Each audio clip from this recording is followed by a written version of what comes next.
Bom dia a todos.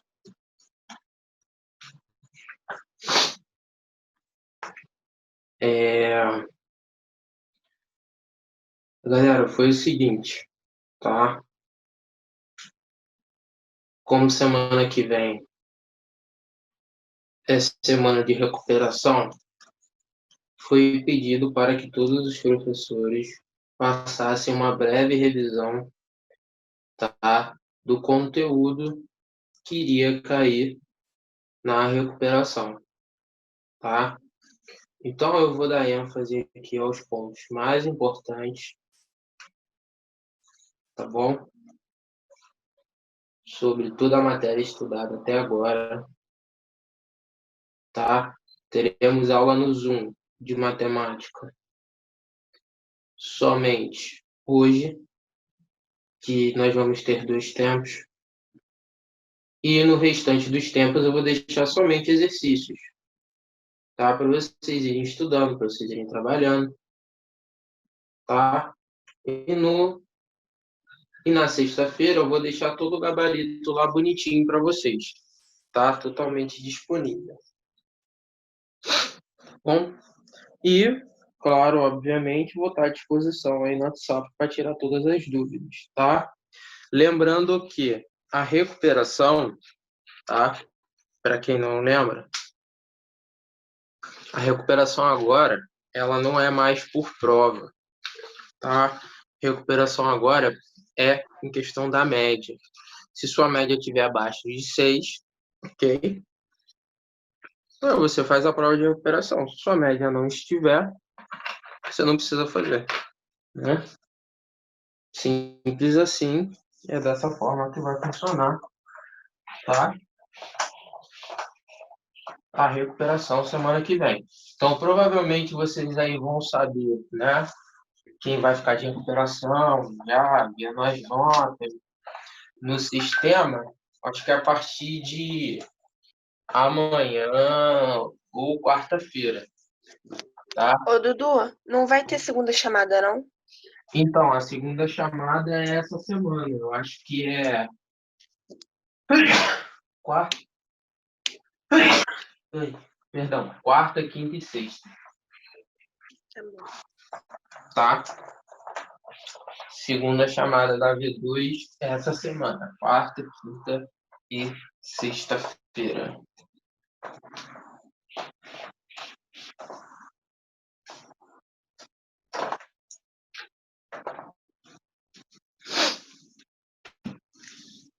Deixa eu adicionar uma rapaziada aqui que tá pedindo para entrar.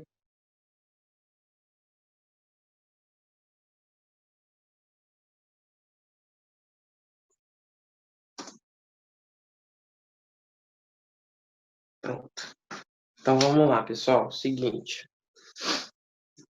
A primeira coisa que nós estudamos, né, quando aí a gente começou com as nossas aulas online, foi estudar sobre o ciclo trigonométrico, né?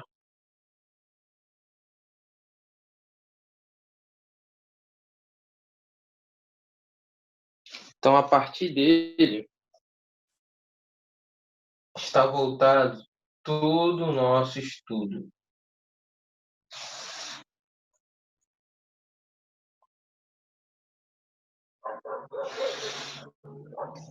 Ok? Cosseno e seno. Primeira coisa, tá? Essa circunferência do nosso círculo trigonométrico ela é uma circunferência de raio unitário, né? Quando a gente fala raio unitário, né, de raio 1, ok? Tá bom? Só que, se você perceber, essa circunferência ela está dividida a partir de um eixo, tá? Que é bem parecido com o eixo do plano cartesiano que você estuda, né? Onde você tem coordenadas positivas e negativas, então é muito parecido.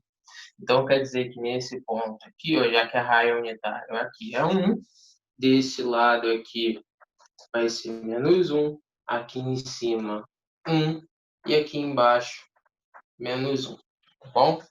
É assim que funciona. Você pode andar no sentido horário ou anti-horário do relógio, que foi o que você estudou. É quando nós conseguimos obter ângulos nesse ciclo trigonométrico, né, onde eles vão ter valores positivos ou negativos. Um exemplo disso é quando a gente anda no sentido anti-horário, ok? A gente sempre vai conseguir obter ângulos positivos. Se você anda no sentido horário, seus ângulos que conseguimos obter a partir do círculo trigonométrico, eles serão negativos, tá? Lembrando que a gente vai trabalhar sempre dois tipos de medidas de ângulo, tá? No ciclo trigonométrico. Você vai trabalhar com o π radiano, né? Ou seja, vai trabalhar com os ângulos, né, na unidade em radianos ou, obviamente, grau, ok? São os dois tipos de medidas mais utilizados hoje em dia, tá bom? E você aprendeu também que você consegue ter uma conversão entre essas unidades. Basta você lembrar que 180 graus equivale a π radianos, né? Ou seja, você vai fazer uma pequena regrinha de 3 aqui, né? Para que você obtenha uma conversão, ou de grau para radiano, ou de radiano para grau. Exemplo, né? Que isso aqui é uma das coisas mais importantes que temos. Eu quero passar 60 graus para radiano, ok? Como é que nós fazemos isso? Regra de 3 simples. 180 graus equivale a π radianos. Ou seja, 60 graus equivale a quanto? X, que você vai multiplicar cruzado, ok? Que vai ficar 180 graus X igual a 60 graus π radiano.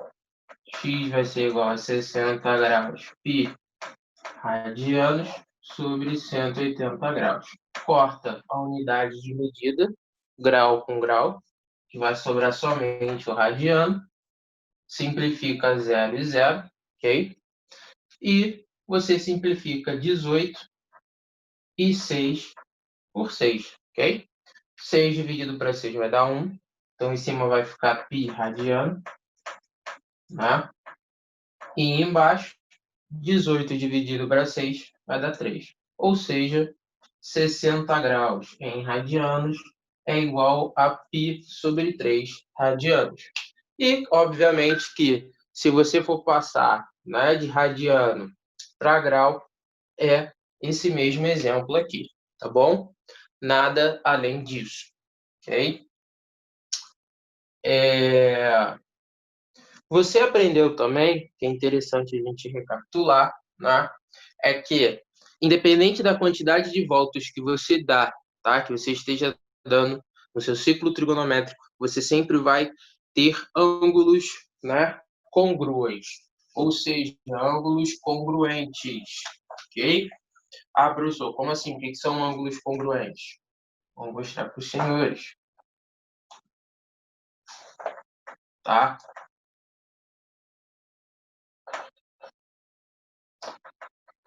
Quando a gente trabalha os ângulos, ok? Você aprendeu que no seu ciclo trigonométrico ele vai acabar sendo dividido em quadrantes, tá? Se ele vai ser dividido em quadrantes, cada quadrante ele vai ter uma limitação. Por exemplo, né? Aqui, 0 graus até 90 graus. Então, todos os ângulos que estiverem entre 0 e 90 graus vai estar no primeiro quadrante, tá? De 90 até 180, segundo quadrante. De 180 a 270 graus, isso aqui vai estar no seu terceiro quadrante. Quarto e último quadrante, de 270 até 360 graus, que é uma volta completa, tá bom? Então, na realidade, toda vez que a gente for obter aqui ângulos nesse ciclo trigonométrico, tá? A gente pode achar ângulos congruentes, ok? Por que a gente fala que são ângulos congruentes? porque são ângulos que vão ter a mesma abertura, ok?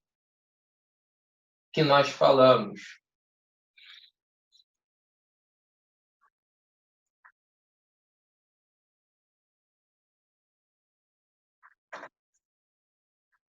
Tá? São ângulos que vão ter a mesma abertura.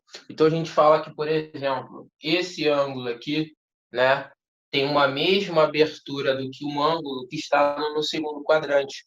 Já que tem a mesma abertura, mesmo tamanho de comprimento de arco, a gente fala que são arcos ou ângulos congruentes, né? Por mais que estejam em quadrantes diferentes ou por mais que estejam dando uma quantidade de voltas aí infinitas, se o ângulo para sempre o mesmo ponto, tá, de partida naquela extremidade, significa que eu vou ter ângulos congruentes, ou seja, mesma abertura, mesmo tamanho, né? Por isso que a gente fazia aquela redução ao primeiro quadrante, ok? Por exemplo, né, se eu falasse para você que o ângulo alfa era um ângulo de 60 graus, eu conseguiria descobrir a abertura dele aqui, ó, no segundo quadrante, né? Como é que a gente descobre um ângulo equivalente e igual ao de 60 graus no segundo quadrante? Simples.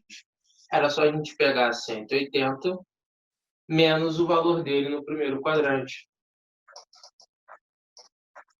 que vai me dar um ângulo de 120 graus, ok? Ou seja, se você perceber esse ângulo aqui formado, a abertura dele é de 120 graus.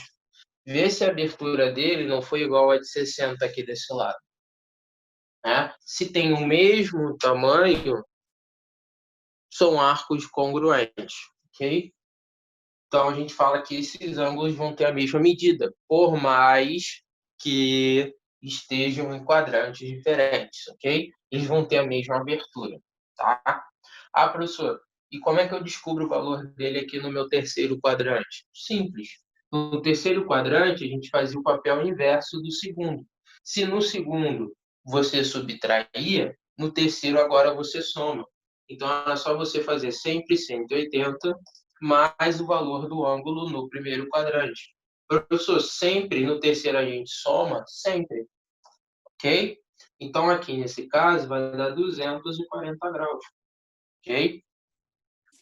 Ele vai ter a mesma abertura do que o ângulo de 60, do que o ângulo de 120, tá? E no quarto quadrante, que é o último, né? Como é que a gente descobria o ângulo congruente a ele, né, no primeiro quadrante? Simples, a gente fazia 360 menos o valor dele no primeiro quadrante. Isso aqui vai me dar 300 graus, ok? A gente sempre fazia isso aqui, tá? Isso aqui a gente chama de redução ao primeiro quadrante, tá? Por que a gente chama dessa forma? Tá bom? Porque eu consigo achar qualquer ângulo congruente, independente do quadrante de onde ele está, e independente da quantidade de voltas que eu dou na minha circunferência, tá? Independente do que isso aconteça, eu vou ter sempre ângulos congruentes. Mas por que a gente tem que estudar isso aqui, né? No caso, por causa disso aqui, ó. Porque quando a gente entrar em usar seno e cosseno, eu vou conseguir descobrir, né, seno, cosseno e tangente dos meus arcos congruentes, tá? Aos meus ângulos notáveis, que são os ângulos de 30, 45 e 60, né? 30, 45 e 60.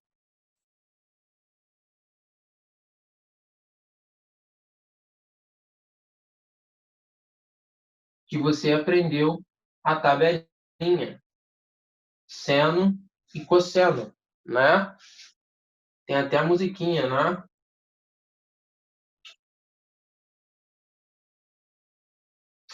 É 1, 2, 3, Depois 3, 2, 1. Todo mundo sobre 2, raiz de todo mundo menos 1.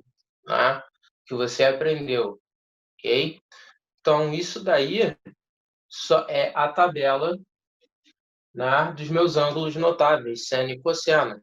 Eu consigo descobrir exatamente, né, utilizando essa tabela e essa informação, os valores de seno e cosseno dos arcos, dos ângulos congruentes a eles nos outros quadrantes, né? Aí a gente tem que saber, né, o sinal que esses valores de seno vão ter, se vão ser positivos ou negativos, na qual é bem simples, tá? Por exemplo, tá? No meu primeiro quadrante é positivo, tanto para o seno quanto para o cosseno. No segundo quadrante, tá? Para o seno ainda é positivo, ok? Agora, para o cosseno, já vai ser negativo, tá? Aqui no terceiro quadrante, tanto o seno quanto o cosseno são negativos, ok? E no quarto quadrante, eu tenho seno negativo e cosseno positivo. Se você lembrar dessas variações de sinais, obviamente, para quando a gente achar seno e cosseno desses ângulos congruentes, vai ser moleza. Por exemplo, eu quero saber qual é o seno de 300 graus. Tá? Eu já sei que ele é um arco congruente ao de 60. Então, o valor do seno de 60, que é raiz de 3 sobre 2, também vai equivaler a ele. Eu só tenho que saber se o sinal dele vai ser positivo ou negativo. Aí você olha para o quadrante onde está o 300 graus. Está no quarto quadrante. No quarto quadrante, o seno, ele é o quê? Negativo. Então, você coloca o sinal de menos aqui. Acabou. Por exemplo, eu quero saber o cosseno de 240 graus. Ok? O cosseno dele é um valor congruente igual ao cosseno do ângulo de 60, que é meio. O que eu tenho que analisar? Já que 240 graus está no terceiro quadrante, eu preciso saber o sinal dele, ok? Então, a gente olha aqui no terceiro quadrante. No terceiro quadrante, o cosseno ele é o quê? Negativo. Então, você coloca o sinal de menos aqui. Acabou. Tudo isso aqui é o que a gente precisava saber, tá? Na realidade de trigonometria. Era o principal, tá? Isso aqui a gente fala que é o básico, tá bom? Por quê? Todas as outras coisas que vamos estudar precisavam somente disso aqui, ok? Redução ao primeiro quadrante, saber a variação de sinal e saber os ângulos notáveis, tá? Apenas isso. Era o que a gente precisava.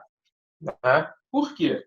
Porque aí a gente iria entrar, né, um estudo exatamente sobre relações e equações, que todo mundo achou que foi assim, caraca, professor, é muito difícil, né? Mas na realidade não era muito. Por quê? Nós temos, tá?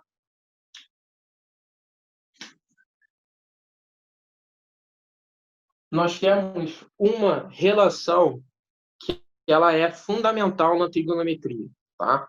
Todas as relações, né? Todas as identidades trigonométricas que vocês conheceram foram derivadas dessa relação fundamental, tá? Então, por exemplo, que relação fundamental é essa? Seno ao quadrado de algum ângulo, que eu chamo de alfa, mais o cosseno ao quadrado desse mesmo ângulo alfa é igual a 1, ok? Essa formulazinha aqui, ela é chamada de relação fundamental da trigonometria, RFT, beleza? Qualquer outra fórmula que você conhecer na trigonometria vai ser derivada dela, tá? Qualquer outra. Professor, sempre? Sempre, tá? Então, você vê que a gente fazia muita conta assim, olha. Tá?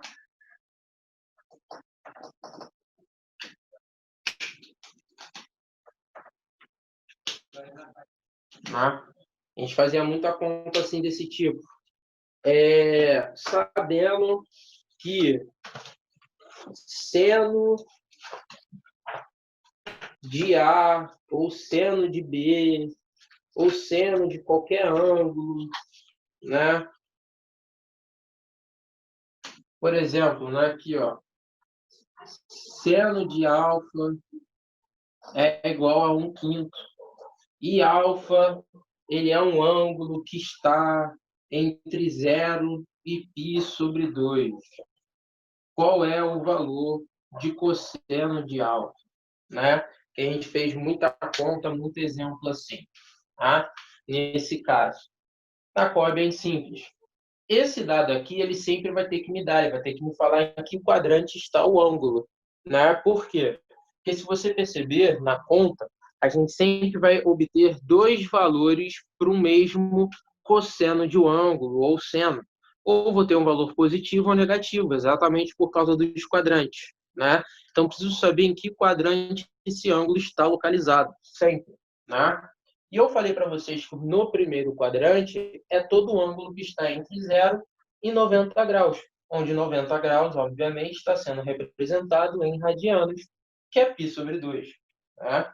Ou seja, esse ângulo aqui, ele está no primeiro quadrante. E você aprendeu que no primeiro quadrante, tanto o seno como o cosseno, eles são o quê? Positivos. Né? Ou seja, eu já sei que no final eu vou ter que pegar somente o valor positivo. E como é que a gente aplica para descobrir o cosseno, né, desse ângulo? Até porque eu não sei nem que ângulo alfa é esse. A gente vai utilizar sempre a relação fundamental. Né? A relação fundamental ele fala o seguinte: seno ao quadrado de alfa mais cosseno ao quadrado de alfa é igual a 1. Ok?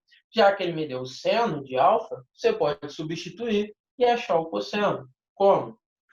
Substitui 1/5 ao quadrado mais cosseno ao quadrado de alfa igual a 1. 1/5 ao quadrado vai dar 1 sobre 25. Lembrando que tanto 1 quanto 5 estão sendo elevados ao quadrado. Mais cosseno ao quadrado de alfa, né, é igual a 1. Passa 1 sobre 25 avos para o outro lado. Cosseno ao quadrado de alfa vai ser igual a 1 menos 1 sobre 25 avos. Ok? Você vai tirar o MMC. Denominador, quando não aparece, é 1. MMC entre 25 e 1 é o próprio 25. 25 dividido para 1 é 25. 25 dividido para 25 dá 1. Cosseno ao quadrado de alfa vai ser igual a 25 vezes 1, 25. 1 vezes menos 1 é menos 1 sobre 25. Ok? Então, aqui vai ficar cosseno ao quadrado de alfa vai ser igual a 24 sobre 25. Né? Cosseno de alfa vai ser igual a mais ou menos raiz quadrada de 24 sobre 25, né?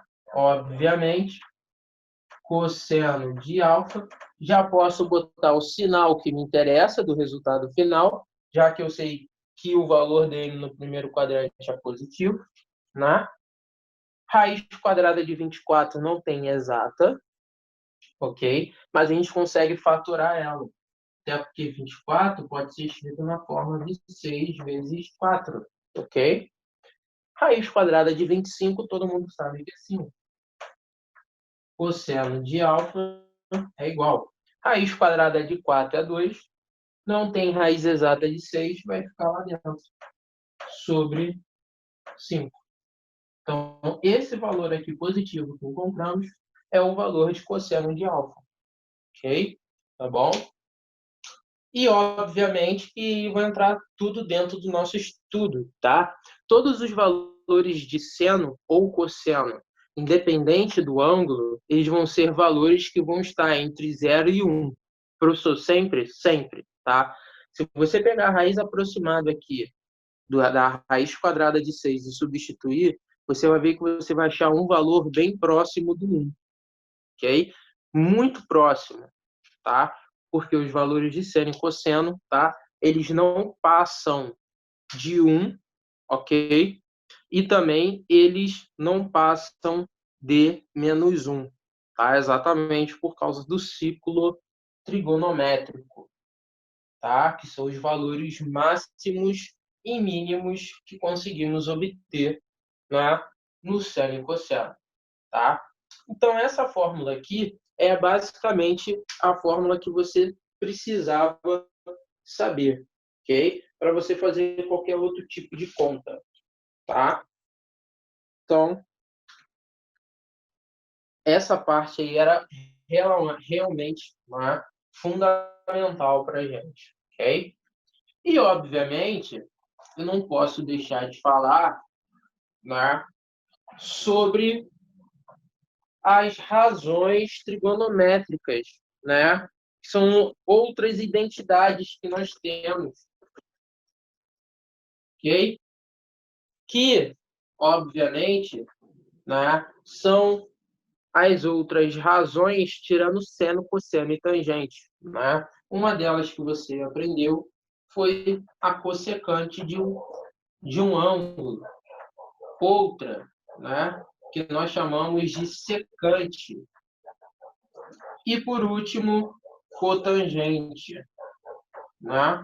Isso aqui, pessoal, é o que nós chamamos de razões inversas, ok? Professor, o que isso significa? Simples, tá? Você tinha a razão de seno, ok?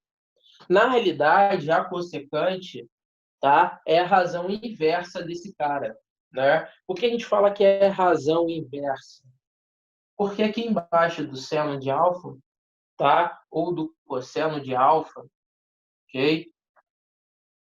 Embaixo deles aqui, o denominador é o quê? 1, tá? Então, quando a gente fala que são razões inversas a seno, cosseno e tangente, é porque ele faz isso aqui, ó.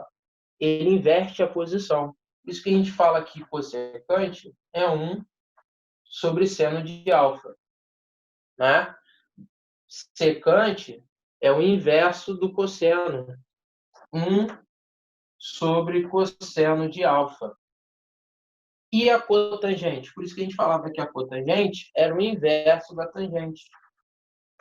1 sobre a tangente, né? E, obviamente, a tangente, como ela é baseada para ser calculada com seno e cosseno, a gente falava para vocês que ela poderia ser calculada dessa forma aqui também, né? Tanto que eu falei para vocês que são duas fórmulas para calcular a mesma coisa, né? Então, a gente fala que essas identidades aqui, essas razões, são as razões inversas, ok? Inversas literalmente, ó. Inversas, ok? Inversas, tá? Das razões que vocês estudam desde o 9º ano, que são as razões de seno, cosseno e tangente, tá? Então, para calcular isso aqui, era bem tranquilinho. Se você soubesse o seno e cosseno, para você calcular a cossecante ou a secante, era bem tranquilo, né? A gente não tinha dor de cabeça para nada. E a parte que eu acho mais importante, né, para falar para vocês, para terminar essa parte aqui trigonométrica, tá?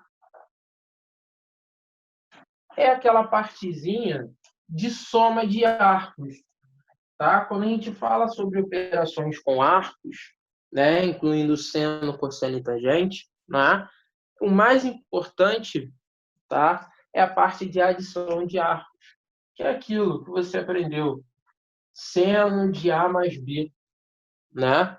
Como é que a gente calcula isso aqui, né? É, tem várias musiquinhas que a gente pode utilizar, né? Para usar a fórmula de seno de A mais B, né? Senta, tem, né? Senta, senta, coça, coça, né? Ou tem também Minha Terra tem palmeiras onde canta o sabiá. Seno A, cosseno B, mais seno B, cosseno A, né? Como aqui o sinal é de mais, aqui no meio vai ser mais. Se o sinal aqui for menos, aqui no meio vai ser menos, né? O do cosseno É o mais fácil, porque aí entra a musiquinha do coça, coça, senta, senta. Coça A, coça B, senta A e senta B. Se aqui é mais, aqui vai ser menos. E se aqui é menos, aqui vai ser mais. Sempre com o sinal trocado, ok?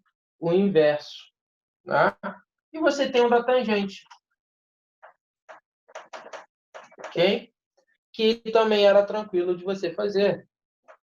Tem gente que só ama, mas tem gente que só beija.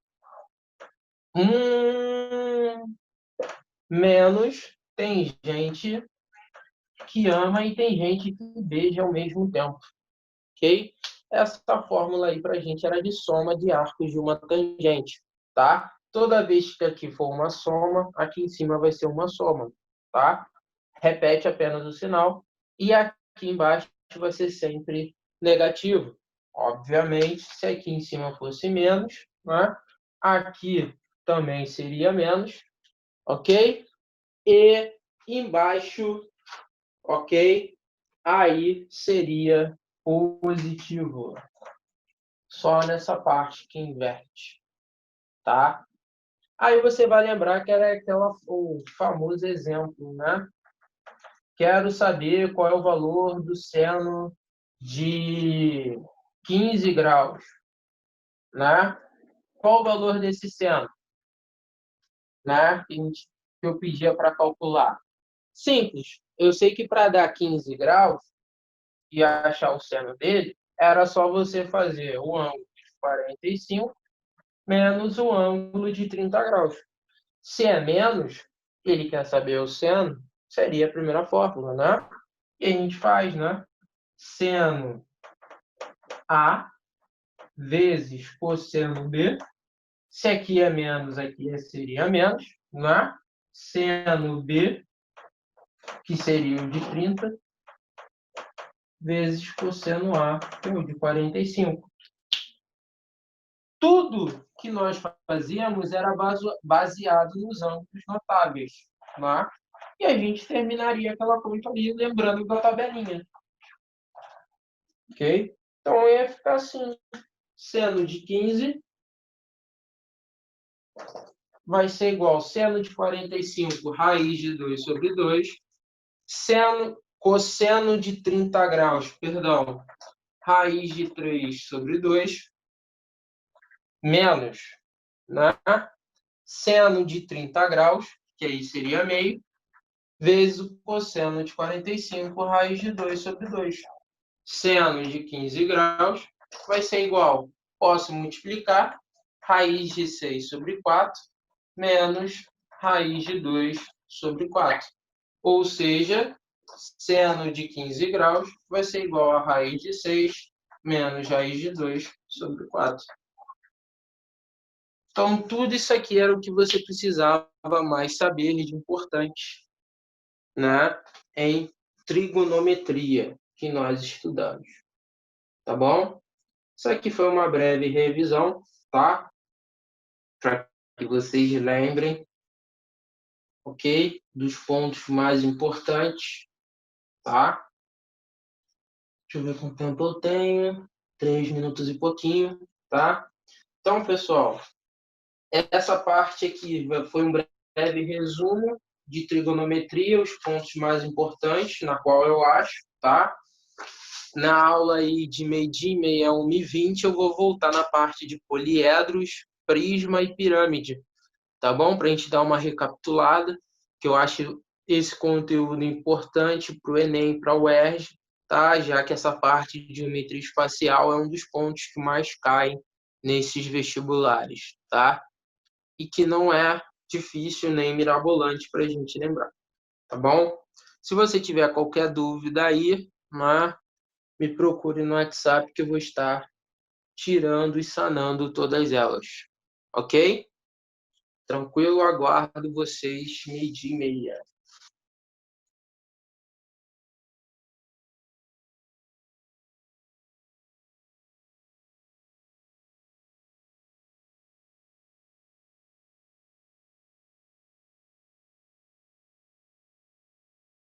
Quem não deu presente, aproveita para dar agora antes de terminar a aula.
É incrível a capacidade que eu tenho de ligar essa câmera sem querer.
Vamos lá, boa tarde para a rapaziada.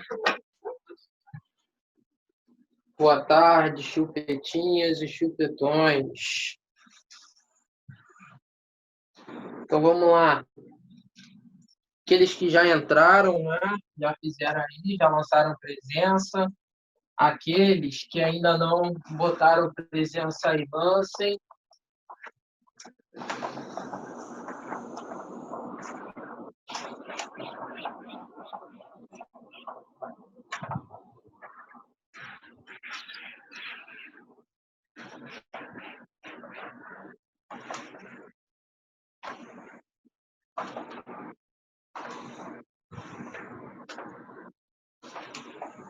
Vamos lá.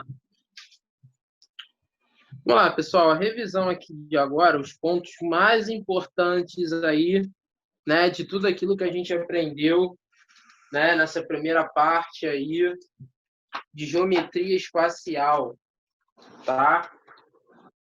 Que é a mais importante, ok?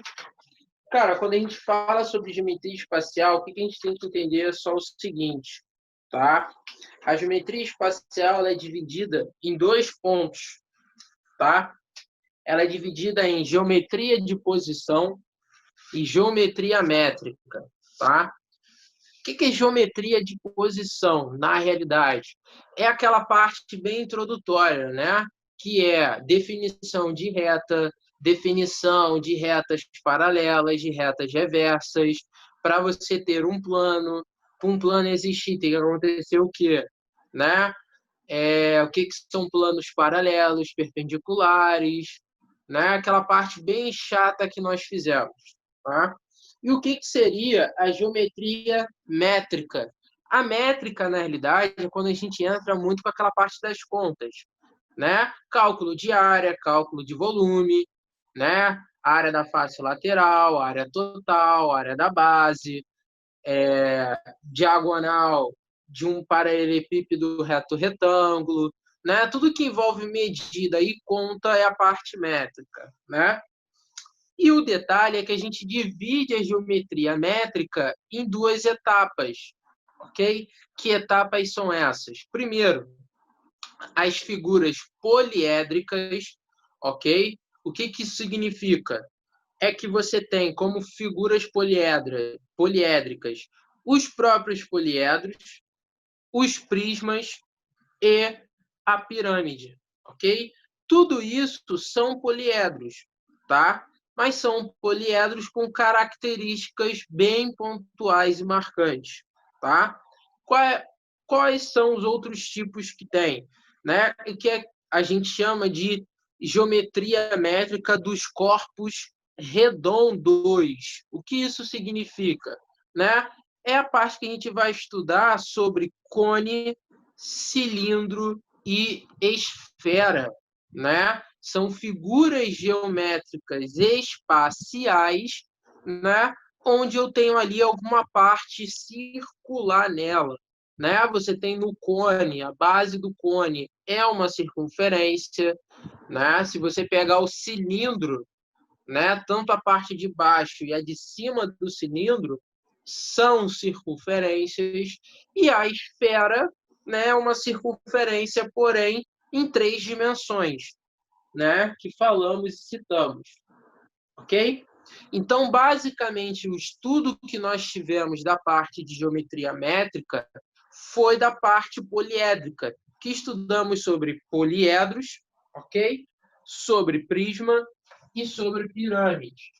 Tá? Então, o primeiro detalhe aqui, né, que vale a pena a gente estudar e relembrar, tá?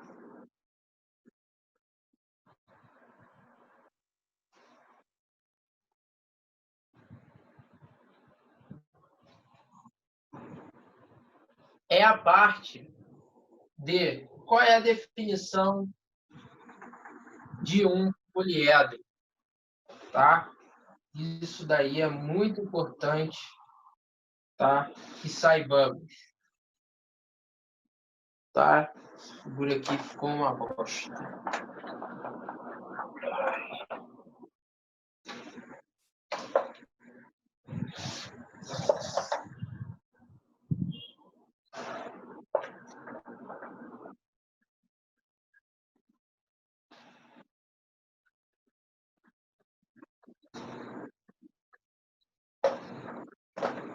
Então vamos lá. O poliedro, pessoal, tá? Ele é uma figura espacial formada onde as suas faces são todas poligonais, tá? Ou seja, todas as faces que formam, tá, a nossa figura, todas elas são polígonos, ok? Por exemplo, essa figura que eu acabei de fazer, tá? Isso aqui é um poliedro. Se você notar as faces, tá? Todas elas são faces triangulares, ok? Então a gente pode chamar isso aqui de um poliedro, tá? Agora, qual é o interessante do poliedro, tá? Que aí a gente vai entrar no ponto que eu quero logo, que é o mais importante, ok? Que são os poliedros que nós chamamos regulares, tá? O que são poliedros regulares? É quando as minhas faces, tá, que formam a minha figura, são todas polígonos regulares, ou seja, podem ser triângulos equiláteros, podem ser quadrados, podem ser hexágonos regulares, pentágonos regulares e tudo mais, tá? Ou seja, todas as faces vão ser regulares, tamanho de lados, né? Ou seja, as minhas arestas vão ter mesmo tamanho e os ângulos formados ali dentro também terão o mesmo tamanho, tá? E o interessante dessa parte, né, quando a gente estuda poliedro, é utilizar a fórmula de Euler, que fala que V mais F é igual a A mais 2, né? Para que serve essa fórmula aqui, professor? Simples. Essa fórmula aqui serve para você calcular o número de vértices, o número de faces e a quantidade de arestas, ok? Que eu tenho no meu poliedro, ok? Lembrando que arestas, tá? É a mesma coisa que lado, quando a gente se refere à geometria plana, tá? Vértice é o ponto de encontro dos meus lados, ok? E a face, na realidade, né? Que aí a gente tem que deixar bem claro, tá? A face é exatamente o polígono, né, que compõe a minha figura geométrica, ok?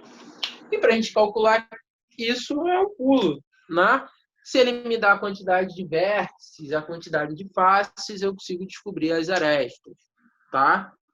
Agora, um detalhe importante que vale ressaltar, ok?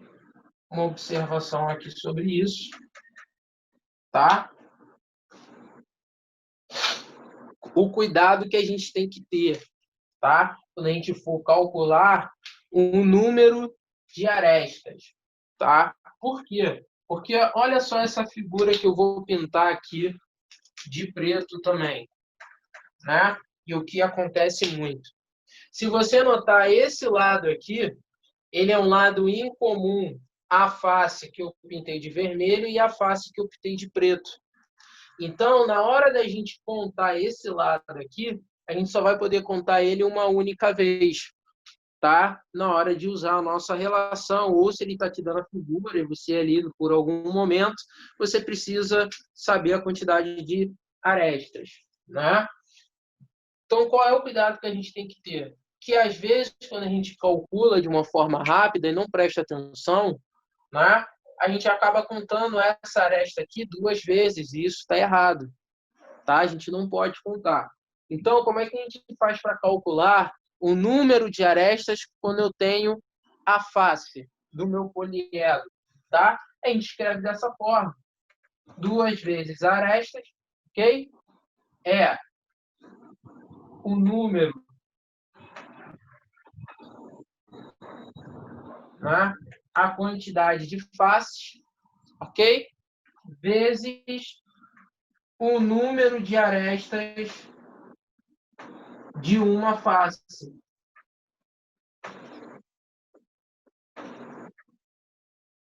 Tá bom? Por quê? Porque, poxa, se eu sei que, por exemplo, aqui nessa figura, eu tenho 1, 2, 3, 4 faces, ok? Na realidade, né? Eu tenho a base e tenho 3 faces laterais, ok? Então, se eu tenho 4 faces aqui nessa figura, como é que eu vou saber o número de arestas delas? Né? Basta 4 faces, ok? Essas faces são o quê? Triangulares? Beleza. Então, se são faces triangulares, né, significa que uma face vão ter 3 lados, 3 arestas. Multiplica por 3. E no final, você divide por 2, porque você tem que contar a quantidade de arestas uma única vez. Tá? Você não pode contar repetidamente. Professor, onde que a gente aplica isso aqui? Né? Vou pegar um exemplo para os senhores. Tá? Que aí vai ficar mais notório e melhor de visualizarem esse esqueminha, tá? Que é o mais importante, tá? Vou chamar aqui de exemplo 1, tá? E esse exemplo 1, ele me fala o seguinte, olha, eu quero saber qual é o número de vértices de um poliedro convexo, tá? Ele fala para mim que eu tenho, nesse poliedro, 12 faces triangulares, ok? E ele só me falou isso. Então, ele falou que é um poliedro convexo, quero saber o número de vértices, e fala que esse poliedro ele é formado por 12 faces triangulares. Se eu for jogar na fórmula de Euler, que é V mais F igual a A mais 2, ele só me deu a quantidade de faces. Tá? Então, não tem como eu descobrir nada, porque ele está me pedindo V. E eu também não sei quem é A. Então, vai ficar meio difícil da gente calcular isso. Porém, já que ele me deu a quantidade de faces, né, e fala qual é a forma poligonal dessa face, eu consigo calcular as arestas. É só fazer isso aqui, olha. 2 vezes A é igual ao número de faces do poliedro, que são 12, vezes o número de arestas de uma face. Se ele falar que são faces triangulares, o número de arestas, que são lados, são 3. Ok? Triângulo, 3 lados, 3 arestas. Vezes 3. Ok? Então vai ficar 2A igual 12 vezes 3, 36. A é igual 36 sobre 2. Logo, o valor do número de arestas aqui vai dar 18. Ok? Já que eu achei a quantidade de arestas, agora a gente pode jogar na fórmula de Euler. E direto. V mais a quantidade de faces, que é 12, mais a quantidade de arestas, que é 18, mais 2. V é igual, 18 mais 2 vai dar 20. Pega o 12, passa para cá, que vai ficar negativo. Logo, a quantidade de vértices, 20 menos 12, 8. Acabou a questão. Tá? E acabou o nosso exemplo. Tá bom? Então, você vê que não é uma parada difícil. Ok? É só a gente prestar muita atenção. Tá bom? Essa, para mim, é a parte mais importante quando a gente estuda poliedro. Tá? Falando de prisma. Ok?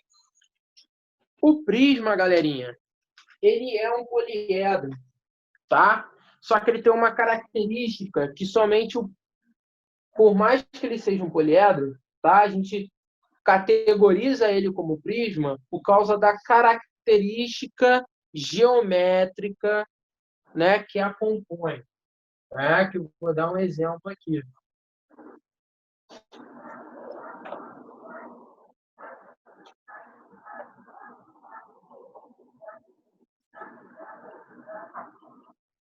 Tá? Dá um exemplinho aqui bem rápido. Eu vou desenhar.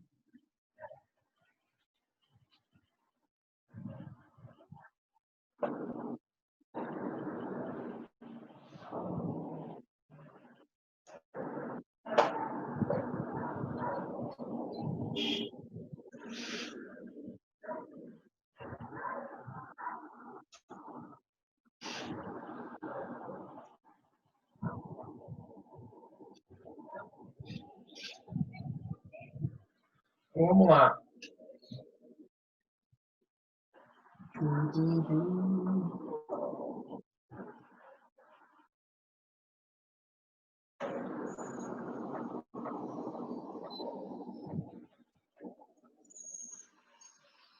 Vamos lá. Característica do prisma. Ok? Qual é a sua característica? Simples. Olha, as figuras das bases são as mesmas, ok? Tanto da base de baixo quanto da base de cima. É a mesma figura, tem que ser a mesma figura, tá? E as faces laterais, né, que compõem a nossa figura, são todas formas retangulares, ok? Então, essa parte aqui que compõe a parte lateral, a figura, né, da face lateral, são sempre retângulos, ok?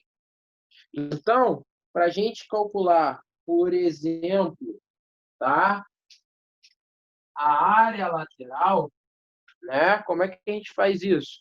Só saber o número de faces laterais, né, número de faces laterais,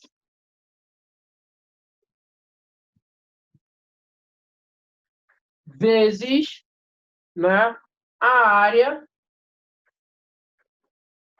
tá, do retângulo. Apenas isso, ok? Porque isso daí é tranquilo de você fazer, tá? Até porque a área do retângulo é base vezes altura, tá?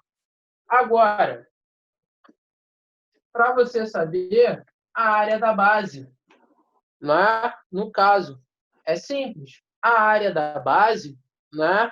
Se eu quero saber de uma base só, aí vai depender do polígono da base, né? Se o polígono da base vai ser um quadrado, vai ser um triângulo, vai ser um hexágono, vai ser um pentágono, tudo vai depender dele, tá? Agora, né? Aí a gente fala que aqui a área, né? Vai ser a área do polígono da base. Aí isso daí varia, né? Agora, quando eu quero a área total de toda a nossa figura, aí é só pegar a área lateral e somo com a área da base. Lembrando que a área da base são duas, ok? A figura de baixo tem que ser igual à figura de cima. Então, é 2 vezes a área da base, tá? Pronto, isso aqui é a nossa área total, ok? Tá bom? E o volume, tá? Pessoal, o volume aqui é bem tranquilo, porque é a área da base vezes a altura, tá? Por que a gente fala que isso aqui é tranquilo? Porque, olha só, o prisma, galera, é uma figura tridimensional, ok? Toda figura tridimensional, ela vai ter pelo menos 3 dimensões que nós falamos, que é comprimento, largura e altura, ok? Então, você sempre vai ter essas 3 dimensões, tá? Então, por exemplo, a dimensão que tem comprimento e largura, né, são, né, os comprimentos, as dimensões, né, que você geralmente utiliza para calcular a área da figura da base, tá? E a altura é exatamente, né, a altura do prisma, que seria a terceira dimensão, seria exatamente, né, a aresta da face da face lateral dessa figura, né, que seria a nossa altura, que é a terceira dimensão que falta, né, para a gente multiplicar. Então, essa fórmula para o prisma ela se resume dessa forma, tá? Por mais que esse prisma pode ser regular ou não, isso aqui você vai sempre conseguir fazer, tá? E isso daí é bem tranquilo. A gente estudou também alguns tipos de prisma, né? Cubo, paralelepípedo. Cara, na realidade, eu não vejo necessidade da gente ficar decorando fórmula para eles, tá? Eu, Eduardo, não vejo necessidade. Por quê? Todas essas fórmulas do volume, da área de um paralelepípedo, de um cubo, tudo sai disso aqui, ok? Todas essas fórmulas que vocês estudaram do cubo derivam disso aqui.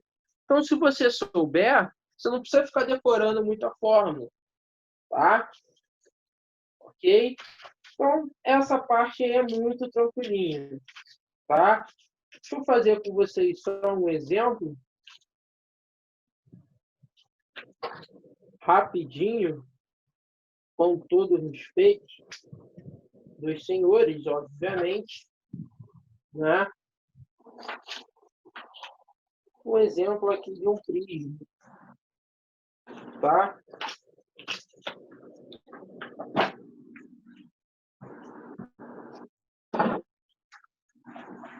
Só para não ficar vago.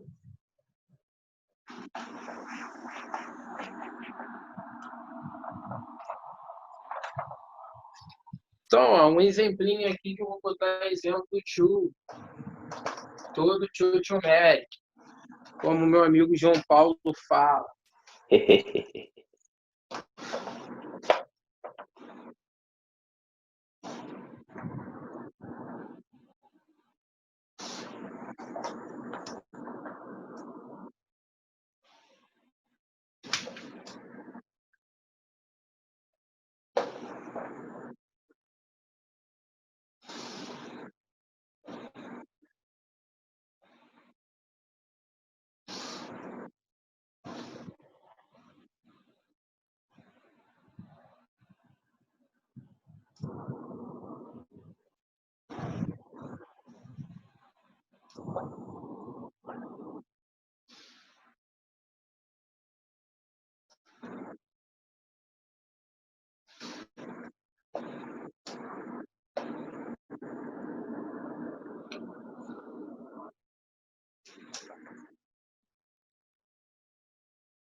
Então, ele me dá aí um paralelepípedo, fala que a minha dimensão aqui é de 5 metros, né, de comprimento, ele tem 2 metros de largura e tem 3 metros de altura, ok? Então, olha só, quero saber o volume desse prisma, ok? Lembra que eu falei para vocês? O volume do prisma, ele é o quê? Tá? A área da base vezes quem? A altura. A altura do prisma eu tenho, que é 3, ok? Agora, a base de um paralelepípedo é um retângulo, galera. Qual é a área de um retângulo? Tá? Base vezes altura, ou seja, base vezes altura. A área da base vezes a altura, tá? Então, ó, o volume desse cara aqui, do meu prisma, já que é a área da base, 2 vezes 5, vezes a altura desse prisma, que é de 3. Tá? Então, ó, volume, 2 vezes 5, 10. 10 vezes 3, 30 metros cúbicos. Não esqueça disso, tá? Medida de capacidade. Metros cúbicos, ok? Pelo amor de Johnson, tá? Se eu quiser descobrir aqui a área total dessa figura, posso? Posso também. A área total é o quê? A área lateral, ok? Mais 2 vezes quem? A área da base, tá? Então, quando você tem um paralelepípedo,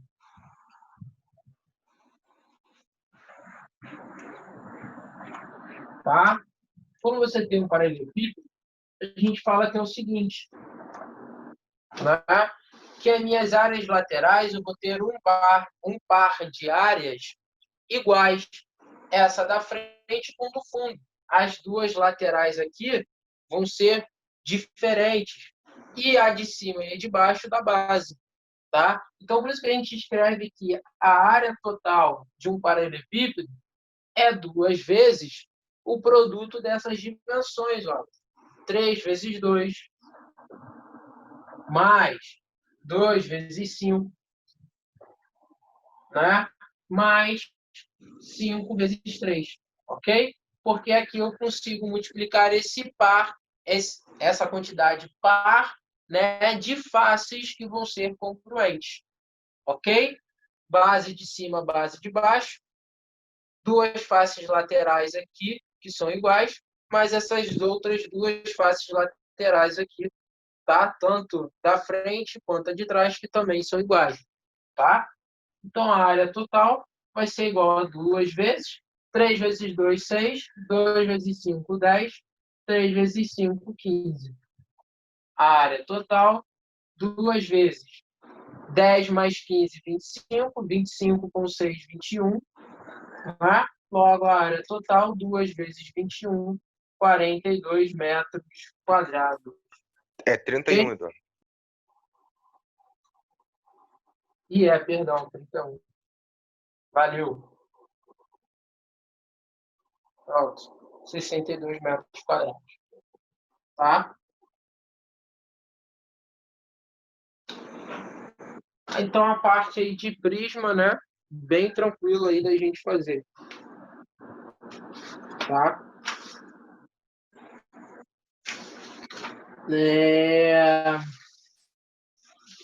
E o que falta mesmo é a parte de pirâmide, né? Deixa eu ver aqui o tempo que eu tenho. Para dar uma resumida. Então, a parte de pirâmide é a coisa mais fresca que vocês têm. Não vou me delongar, só vou na parte conceitual. Acho que é mais fácil.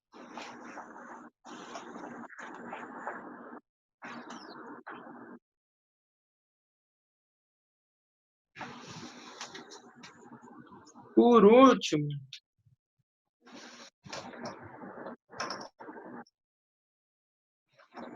né, o estudo da pirâmide. Tá? Pessoal, pirâmide é uma parada bem simples. Tá? A minha figura da base tá?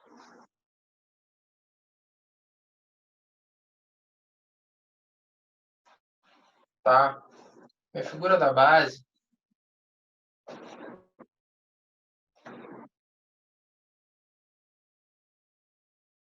ela está sempre contida num plano,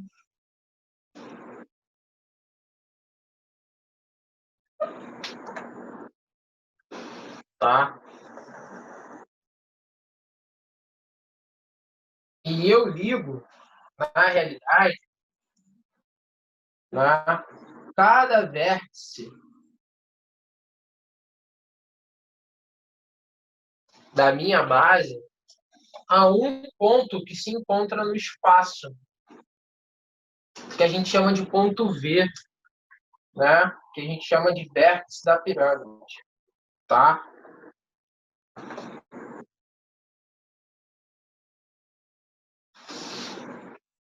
Ok? Então, ó, essa figura da base aqui, ela está contida num plano fixo, tá? Plano alfa, beta, gama, tetra, não importa, tá?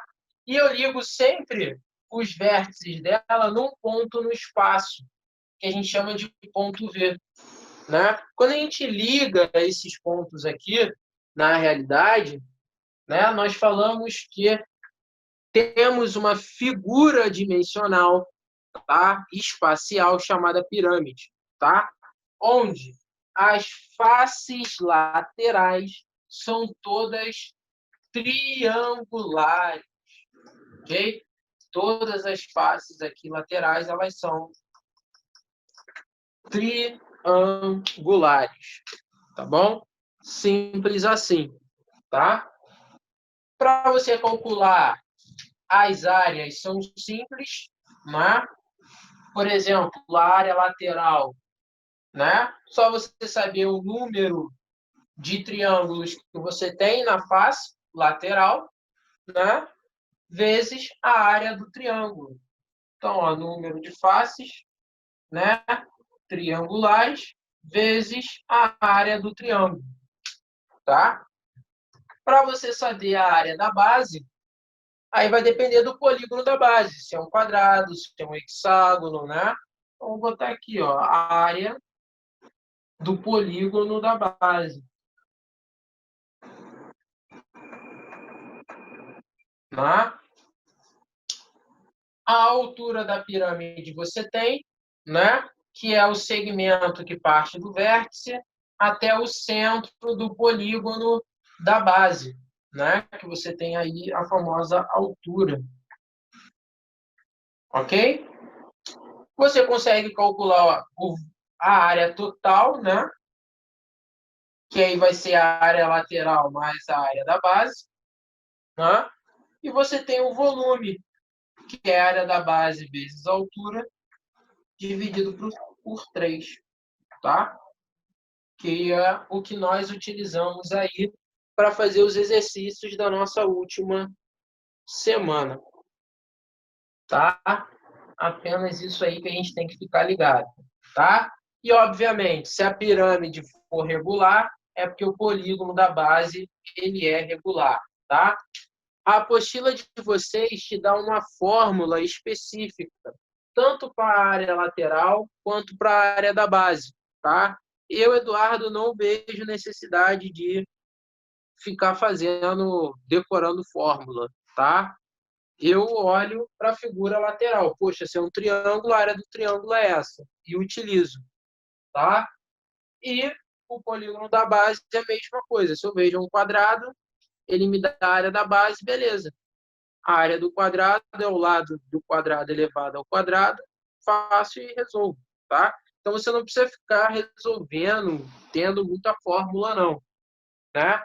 Senão você vai ter aí teu caderno cheio de fórmula, você vai tentar decorar muita coisa e você vai ficar maluco, né? Então, não tem necessidade na geometria espacial você ficar decorando fórmulas, tá? Até porque todos esses cálculos aqui que nós fizemos, nós utilizamos qual a ideia de quê? De geometria plana, tá? Então, a geometria plana, ela é a base da geometria espacial. Tá bom, pessoal? Se alguém quiser fazer alguma pergunta, uma observação, fica à vontade, tá? Se você não quiser, não há problema, você pode me chamar no privado, tá? Depois. Qual é, professor? Fiquei com dúvida nessa parada aqui, me ajuda aí. Tá suave, vou te ajudar, tá? Só não quero que ninguém perca, né, ou sinta-se prejudicado aí enquanto ao ensino, tá? Pessoal, por hoje é só, tá? Agradeço a presença de todos vocês, foi um prazer inenarrável estar com vocês, tá?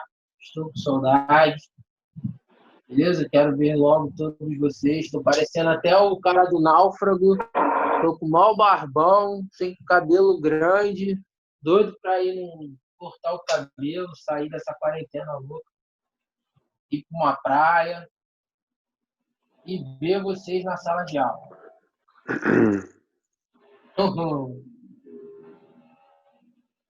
Que isso, hein, moleque? É o cabelão. Meu irmão, sou não. Ah, tá.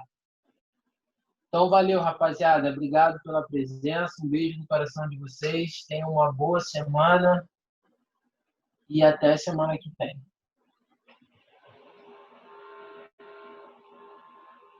Matéria sofredora.